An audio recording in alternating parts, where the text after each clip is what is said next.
What's going on, ladies and gentlemen? Welcome back to another video by yours truly. Zenless Zone Zero is dropping tonight, and I gotta admit, I am excited. Not because I think Zenless Zone Zero is going to be the greatest game of all time, but because I'm just excited to play another gacha game. As we all know, gacha games are second to none in the first 48 hours in the first week of playing them. They are the best games of all time in that first week, first 48 hours of playing them. So regardless of whether it's a good or bad game, who gives a damn? Just excited to play something new. I want to explain my thoughts to you guys on with regards to the strategy I'm going for. Who am I going to be building up? Who do I have my eye on? Am I skipping anybody?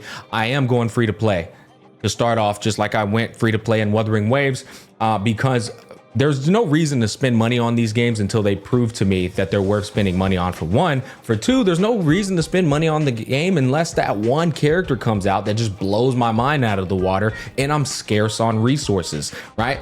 That hasn't happened. These first two characters that I see, I'm not going to dumpster on their designs, but it's not blowing me out of the water, right? Their gameplay looks cool, but again, it's not making me jump through the ceiling. I haven't seen that character or that design just yet. So until then, I'm chilling. If we don't get neither one, I don't give a damn. We'll just use what the game gives us, through the gacha system, and we'll carry right on. But let's go ahead. Let's get into this. I got a little, custom made tier list, the gacha smack style. Y'all know I like making my own custom tier list. I feel like it gives good context and substance to the strategy that I'm going for and why I'm going for it. But let's do it. Before we even get into anything, the first thing we need to know is, who are we getting for free? For completely free, don't gotta spend the money. We look over here, all of these characters are going to be acquired for completely free 99. Ben, you complete after chapter 2 story 1. Corrin, pre-register reward.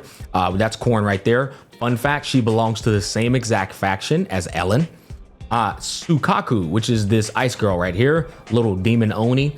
Complete Shiyu defense 3 to 4. I think that's actually more of an in-game thing, so you won't get her for a while. And then Lucy, this girl over here, apparently she's an event reward as per live stream, but it's not 100% confirmed. We'll see what happens. I don't really care because I don't care about her design. But these are all the characters we get for completely free. Now, what you'll take note of is, again, Corrin belongs to the same faction as Ellen. Sukaku is the same element as Ellen, plus one of the best 4 stars in the entirety of the game. That's already 2 big incentives for me to pull on Ellen. You also have Nicole, who is synergistic with the second half of the 1.0 banner character, Zuyan, I believe.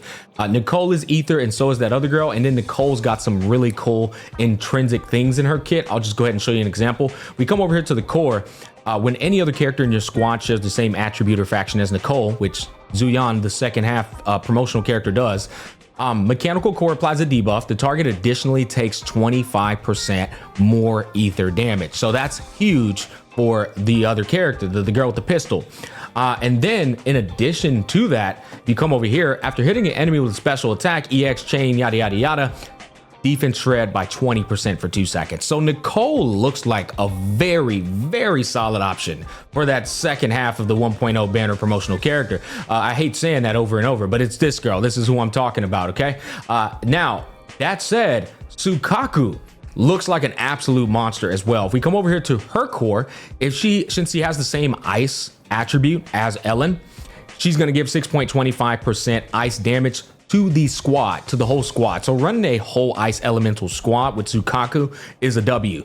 Then over here, she gives a massive attack percent boost to herself that is actually transferable to the squad. This buff given can be passed along to characters switching via chain attacks or assist attacks triggered by the fly the flag. Long story short, ice damage given to the party, attack percent given to the party, and if you unlock her T1, I guess that's what we're calling it here in Zenless Zone Zero. If an enemy is hit by fly the flag, the target's ice resistance is reduced by 10% for 8 seconds. That's just the first one, right? This is the sequence system, or the what the hell do they call it in Genshin? I got brain rot, bro, at this point. Y'all know it. The copies of the characters. This is that system. You get 1 copy of her, ice res. All right, ice penetration, pretty much off rip, on top of ice damage, on top of attack percent. Just a banger 4-star character. Now, the last thing I want to talk to you guys about before we get into all the details is the standard banner characters. Okay, so take off Zuyan and take off Ellen, and we have 1, 2, 3, 4, 5, 6 remaining standard banner characters. That's these two, Ellen and Zuyan, don't belong to the standard banner, by the way. I don't want anybody to misunderstand me. What I'm trying to tell you is these 6 do. This is the standard banner units. What you'll notice is 2 out of the 6 standard banner units are in the same faction. And that is Lycan. I'm just gonna call him Lycan, bro. I'm gonna keep it a stack. All right. I watch a lot of werewolf movies. Lycan is akin to a werewolf. Lycan and Rena. Big old rack. That's a big old rack. Anyways, they belong to the Maiden faction. Who else belongs to the Maiden faction? Corin, who you get for completely free, and Ellen, the limited banner character that's going to be dropping along with Zenless Zone Zero tonight or present, whenever the hell you watch this video. So all of that context provided, I cannot say this isn't the best option. Ellen is absolutely the best free-to-play option in the game right now, no question. I'm sorry, she's just taking a dump on this girl right now. It's not that she's not good, by the way. All I'm saying is the infrastructure is just there for Ellen. She also has the Ice Girl on her banner, right? So if you go for a reroll and you get either Lycan or Rena, I believe is their name, you have a 33% chance of that happening, because that's 2 out of 6 characters.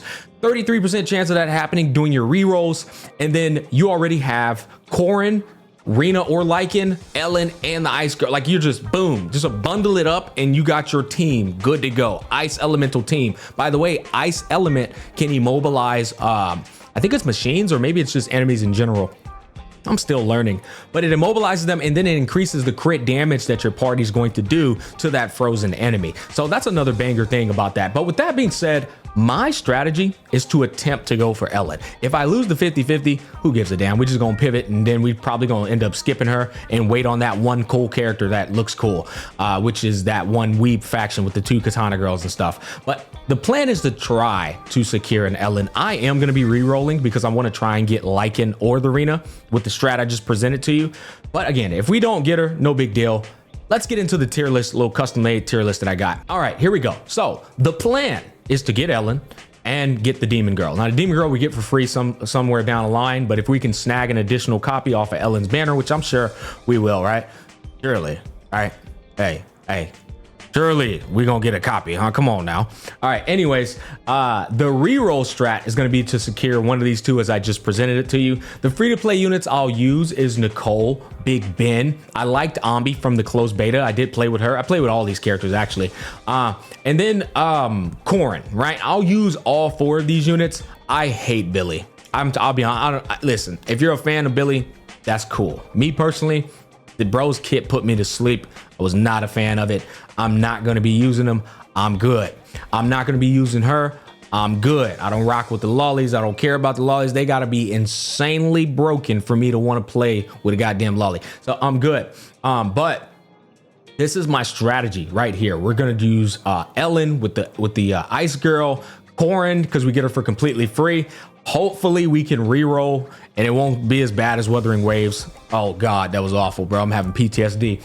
But we can get one of these, and then that's going to be my team. Until then, because obviously it'll be some time before we have the resources to even pull for Ellen, I'm just going to use what the game hands me, which will be like Nicole, Ambi, or Ambi, however the hell you say her name, Big Ben, and then whatever the hell else we end up having at that point in time. But that is my strategy. I think that's the best free-to-play strategy to go for as well. But at the end of the day, if you like Zhu Yan, however you pronounce her name, I feel you. You know, do your thug thizzle.